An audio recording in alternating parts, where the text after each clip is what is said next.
हाय दोस्तों, आपका स्वागत है हमारे यूट्यूब चैनल पर। यह एसआरटीएफ का थर्ड क्वेश्चन है। एसआरटीएफ मतलब शॉर्टेस्ट रिमेनिंग टाइम फर्स्ट। तो चलिए बिना देरी किए वीडियो को स्टार्ट करते हैं। सिलेक्शन क्राइटेरिया क्या है? बर्स्ट टाइम है। मोड ऑफ ऑपरेशन प्रीएम्प्टिव है। Conflict resolution lower process side है।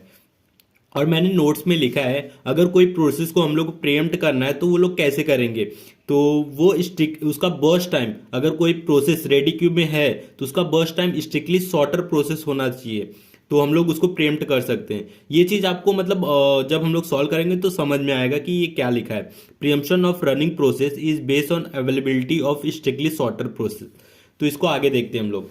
और ये हमारा क्वेश्चन दिया है, process number, arrival time, burst time दिया हुआ है, completion time, turn around time, waiting time हम लोग को ये फिलअप करना है। ठीक है।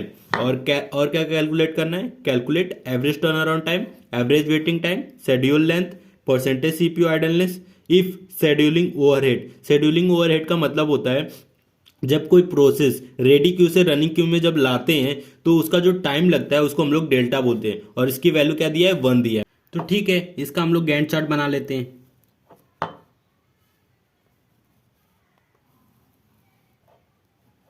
ये है हमारा रेडी क्यू। ठीक है। और ये हम लोग सीपीयू बना लेते हैं। ये है हमारा सीपीयू। ठीक है। एट टाइम जीरो पे देख सकते हैं अराइवल टाइम, मतलब कोई भी रेडी क्यू में नहीं आया है। कब तक नहीं आया? जब तक एट टाइम थ्री पे दो प्रोसेस आए, एक P3 एक P5। तो ठीक है, रेडी क्यू में P3 और P5 प्रोसेस कब तक आए? 3 यूनिट पे। तो 3 यूनिट तक मतलब सीपीयू खाली है। ठीक है। फिर एट 3 यूनिट पे हम लोग देखेंगे इसका बर्स्ट टाइम। दोनों का बर्स्ट टाइम भी सेम है, 4 यूनिट 4 यूनिट। ठीक है। जब दोनों का बर्स्ट टाइम सेम है तो इसके बाद हम लोग इस कॉन्फ्लिक्ट को कैसे दूर करते हैं? उसका लोअर प्रोसेस आईडी को लेकर। मतलब P3 का लोअर प्रोसेस आईडी है तो इसलिए P3 को हम लोग रन करेंगे। जब P3 को रेडी क्यू से सीपीयू में लाएंगे तो उसको हम लोग शेड्यूलिंग ओवरहेड बोलते हैं। ठीक है, उसको शेड्यूलिंग ओवरहेड बोलते हैं। तो शेड्यूलिंग ओवरहेड की वैल्यू क्या दिया है? 1 दिया है। ठीक है। तो इसकी वैल्यू, डेल्टा की वैल्यू 1 दिया है, तो डेल्टा को हम लोग 1 यूनिट रन करेंगे 4 यूनिट तक। फिर और P3 को पहले रन करेंगे क्योंकि P3 का लोअर प्रोसेस आईडी है, इसलिए P3 रन होगा। कब तक रन होगा? 1 यूनिट रन करेंगे। P3 को 1 यूनिट रन करेंगे तो देखते हैं। ठीक है। P3 1 यूनिट रन हुआ तो एट 5 मतलब टाइम पे तो P4 भी आ गया रेडी क्यू में, और P1 भी आ गया। तो मतलब P1 और P4 दोनों प्रोसेस आ गए। तो P1 का बर्स्ट टाइम क्या है? 2 है। और P4 का बर्स्ट टाइम क्या है? 3 है। ठीक है। और हम लोग P3 को कर रहे हैं तो इसका 1 यूनिट कम हुआ। ठीक है, 1 यूनिट कम हो गया। तो इसका इसका मतलब P3 और P4 का बर्स्ट टाइम सेम है, तो सेम नहीं होना चाहिए क्योंकि हमारा रूल क्या बोलता है कि स्ट्रिक्टली शॉर्टर प्रोसेस होना चाहिए। मतलब जो हम लोग प्रोसेस को रन कर रहे हैं उसका बर्स्ट टाइम उससे छोटा होना चाहिए। तो ठीक है, P3 का बर्स्ट टाइम आप देख सकते हैं, P3 का बर्स्ट टाइम 3 है और P4 का बर्स्ट टाइम 3 है, तो मतलब छोटा नहीं है, बराबर है। P1 का लेकिन उससे छोटा है, तो हम लोग इसको प्रीएम्प्ट कर सकते हैं। P3 को प्रीएम्प्ट करके हम लोग P1 को ला देंगे। ठीक है। जब P1 को लाएंगे तो P3 प्रीएम्प्ट हो जाएगा, और P1 को लाएंगे तो जब रेडी क्यू से सीपीयू में लाएंगे तो जो वैल्यू रहेगा डेल्टा, 1 यूनिट डेल्टा वैल्यू रहेगा 6 यूनिट, और P1 को रन करेंगे। ठीक है।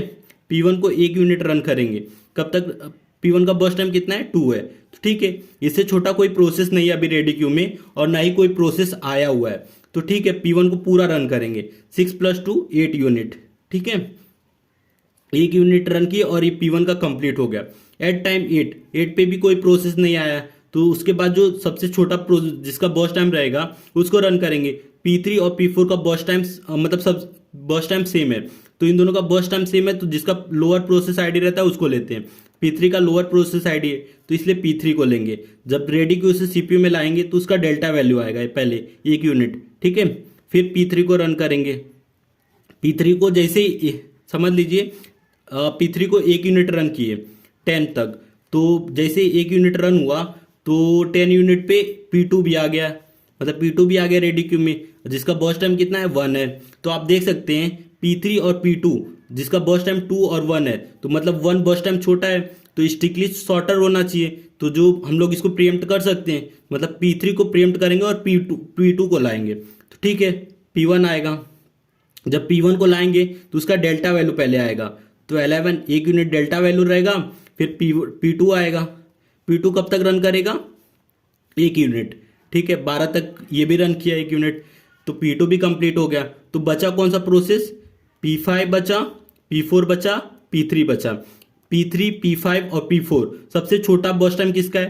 2 4 3, आप देख सकते हैं 2 4 3, तो सबसे छोटा P3 का है जिसका बर्स्ट टाइम 2 है। तो हम लोग पहले P3 को रन करेंगे, तो पहले जब लाएंगे तो उसका डेल्टा वैल्यू आएगा 13, ठीक है, एक यूनिट डेल्टा वैल्यू आएगा, फिर P3 को रन करेंगे कितना यूनिट तक? 2 यूनिट तक, तो मतलब 13 to 15, ठीक है, P3 भी कंप्लीट हो गया। अब P5 P4 में देखेंगे, जिसका बर्स्ट टाइम सबसे कम रहेगा उसको रन करेंगे, तो P4 का बर्स्ट टाइम सबसे कम है 3 यूनिट, तो P4 को रन करेंगे, तो पहले डेल्टा वैल्यू आएगा 16, फिर P4 आएगा, कितने यूनिट? 3 यूनिट रन करना है, तो 16 + 3 19 हो गया, ठीक है। अब हमारे पास एक ही यूनिट बचा है P5, तो P5 को पहले लाएंगे तो उसका डेल्टा वैल्यू आएगा, तो एक यूनिट डेल्टा वैल्यू हो गया। फिर P4 का, आप देख सकते हैं P4 4 यूनिट के लिए रन करेगा, सॉरी P5 4 यूनिट के लिए रन करेगा, तो P5 को 4 यूनिट रन करेंगे तो 24 हो जाएगा, ठीक है। ये हमारा हो गया, सबका गैंट चार्ट हो गया, ये गैंट चार्ट होता है, गैंट चार्ट, ठीक है। ये हमारा सब कंप्लीट हो गया। तो जो जो प्रोसेस कंप्लीट हुआ उसका कंप्लीशन टाइम लिख देते हैं। तो पहले P1 का देख लेते हैं, P1 कब कंप्लीट हुआ है? यहाँ हुआ है, P1 8 पे हुआ है, P3 10 पे हुआ है, P2 कितने पे हुआ है? P2 12 पे हुआ, सॉरी P3 15 पे हुआ, P4 19 पे हुआ, P5 24 पे हुआ। तो पहले P5 को लिख देते हैं 24, ठीक है। P4 कितने पे हुआ है? 19 पे हुआ है, ठीक है। P3 कितने पे हुआ है? 15 पे हुआ है, P3 भी हो गया। P2 कितने पे हुआ है? 12 पे हुआ है, ठीक है। और P1 कितने पे हुआ है? 18 पे हुआ है। सबका कंप्लीशन टाइम भी लिख दिए। अब टर्न अराउंड टाइम का फॉर्मूला क्या होता है? इधर लिखता हूं मैं, turn around time is equal to completion time minus arrival time, ठीक है। तो अब लिखते हैं completion time minus arrival time. 18 - 4 कितना होता है? 14 होता है। 12 - 10 कितना होगा? 2 होगा। 15 - 3 कितना होगा? 12 होगा। 19 - 5 कितना होगा? 14 होगा। 24 - 3 कितना हुआ? 21 हुआ, ठीक है। टर्न अराउंड टाइम भी हो गया। अब वेटिंग टाइम का फॉर्मूला क्या है? Waiting time is equal to turn around time minus burst time plus input output burst time, ठीक है। ये इसका फॉर्मूला होता है तो वेटिंग टाइम का। तो वेटिंग टाइम का फॉर्मूला ये होता है, लेकिन यहाँ बर्स्ट टाइम है नहीं, तो बर्स्ट टाइम है नहीं तो इसका फॉर्मूला क्या हो जाएगा? Burst time, turn around time minus burst time. Input output value 0 हो जाएगा तो ये हट जाएगा। तो टर्न वेटिंग टाइम का formula turn around time minus burst time, ठीक है। Turn around time minus burst time. 14 - 2 कितना हो गया? 12 हो गया। 2 - 1 कितना हो गया? 1 हो गया। 12 - 4 कितना हो गया? 8 हो गया। 14 - 3 कितना हो गया? 11 हो गया। 21 - 4 कितना हो गया? 17 हो गया, ठीक है। तो ये हमारा turn around time, waiting time, completion time, तीनों को फिलअप कर लिए। अब क्वेश्चन को सॉल्व करते हैं। Calculate average turn around time. Average turn around time is equal to कितना है? 14 to 12, 14 to 12 plus 14 divide by 21 is equal to 5। तो ठीक है, इसका आंसर क्या आएगा? 63/5, ठीक है। अब हम लोग सेकेंड लेंगे, average waiting time. Average waiting time is equal to 12 plus 1 plus 8 plus 11 plus 17 divide by 5। तो इसका आंसर क्या है? 49/5, ठीक है। अब हमारा थर्ड क्वेश्चन है। थर्ड क्वेश्चन क्या फाइंड आउट करना है? शेड्यूलिंग लेंथ, ठीक है। शेड्यूलिंग लेंथ का formula L is equal to maximum completion time minus minimum arrival time, ठीक है। ये फॉर्मूला है। तो L is equal to maximum completion time कितना है? 24 है, और मिनिमम अराइवल टाइम क्या है? 3 है। तो 24 - 3 इज इक्वल टू 21। तो एल की वैल्यू कितना हो गया 21 हो गया। अब हमें क्या फाइंड आउट करना है, परसेंटेज CPU आइडलनेस, ठीक है, ये हमें लास्ट फाइंड आउट करना है। तो इसका फॉर्मूला क्या होता है, CPU idleness divide by L, ठीक है। मतलब सीपीयू कब आइडल है, आप देख सकते हैं एक प्रोसेस के कंप्लीट होते ही दूसरा प्रोसेस आ जा रहा है, दूसरे कंप्लीट होते ही तीसरा आ जा रहा है, मतलब कहीं सीपीयू आइडल नहीं है, खाली नहीं बैठा है।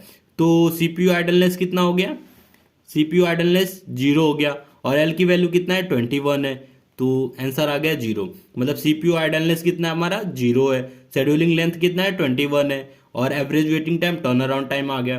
तो हमारा यही क्वेश्चन था। अगर वीडियो अच्छा लगा तो प्लीज़ वीडियो को लाइक और हमारे चैनल को सब्सक्राइब करें।